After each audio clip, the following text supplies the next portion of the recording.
শুরু করিতেছি মহান আল্লাহর নামে, যিনি পরম করুণাময় এবং অত্যন্ত দয়ালু। কিছু কিছু ক্ষেত্রে আমার যে কি ব্যর্থতা, আমার যে কি দীর্ঘ নিঃশ্বাস, এইটা আজকে আমার এলাকায় আপনাদেরকে একটু দেখাইতে চাই। আমার পিছনে যে দেখতেছেন এটা হচ্ছে বৈদ্যুতিক খুঁটি, খুঁটির উপরে যেটা দেখতেছেন এটা হচ্ছে ট্রান্সফরমার। এটা হচ্ছে কি আপনার প্রথম যখন লাইন দেয়া হয় পল্লী বিদ্যুৎ থেকে এটা ফ্রি দেয়া হয়।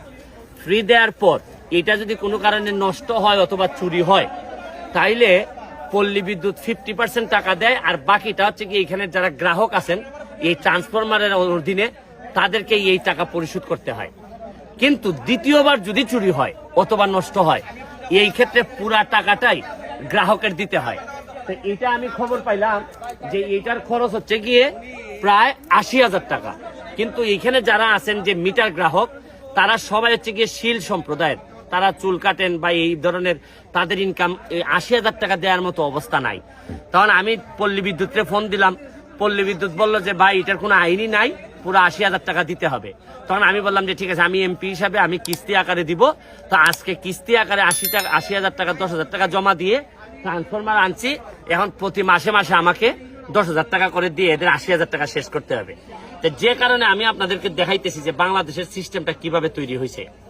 চুরি করছে চোর, চোর চুরি করে লাভবান হয়েছে, আবার এখন টাকা নিয়ে পল্লী বিদ্যুৎ লাভবান হয়েছে। পল্লী বিদ্যুৎ এটা বিক্রি করছে সাধারণ গ্রাহকের কাছে, আর মাইর খাইছে কারা? সাধারণ গ্রাহক। অথচ চোর ধরার দায়িত্ব ছিল কিন্তু থানা পুলিশের, বা ব্যবস্থা গ্রহণ করার কথা ছিল হচ্ছে থানা পুলিশের। থানা পুলিশও এখন ব্যর্থতায়, আমি এমপি হিসাবেও ব্যর্থতায়, আবার লাভের লাভ হয়ে গেল পল্লী বিদ্যুৎ আর চোরের। আমি চোরকে ধরার জন্য যা যা করার আমি এখন কাজ শুরু করছি। কিন্তু কিভাবে মানুষ বিভিন্ন এলাকায়, এই এলাকায় নাকি এই গত কিছুদিনে প্রায় 15 থেকে 20টা ট্রান্সফরমার চুরি হয়েছে। এখন বুঝেন, এক তো ক্যাপাসিটি চার্জ, তার উপর আবার এখন ট্রান্সফরমারের চুরি হওয়ার জন্য চার্জ। আমি এরা যারা ভুক্তভোগী আছে, আপনারা কয়দিন ধরে বিদ্যুৎ নাই? আমরা 17 দিন ধরে বিদ্যুৎ নাই, আমরা অন্ধকারে গরমের মধ্যে ফ্যান ছাড়া আছি।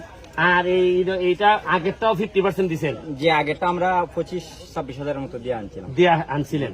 এবার তো অবস্থা খারাপ। এবার এমনিতে দুর্যোগ, জিনিসপত্র দাম বেশি, আমরা ইনকাম সোর্স কম, যার কারণে আনতে পারছি না। আপনার শরণাপন্ন হয়েছি, আপনি দেওয়া আমরা চিরকৃতজ্ঞ। এখন আপনি দেখেন যে আমার এই পুরা হাইকোর্টের ইনকামের টাকা নিয়ে আইসা কিস্তি করে দিব এই যে ট্রান্সফরমারের, কারণ ট্রান্সফরমারের জন্য কোনো বরাদ্দ সরকারি ভাবে নাই। আর আমি শুধু আপনাদের সামনে একটা জিনিস তুলে ধরলাম যে আমাদের সিস্টেমটাই এমন ভাবে রেডি করা যাতে সব সময় কষ্ট হবে নিম্ন আয়ের মানুষের, সব সময় কষ্ট হবে। এই যে বিভিন্নভাবে টাকা পাচার করে নিবে বড় বড় দুর্নীতিবাজরা, আর গিয়ে শেষ পর্যন্ত করের বোঝা টানতে হবে সাধারণ মানুষদের। এটা আমাদের নিয়তি হয়ে গেছে।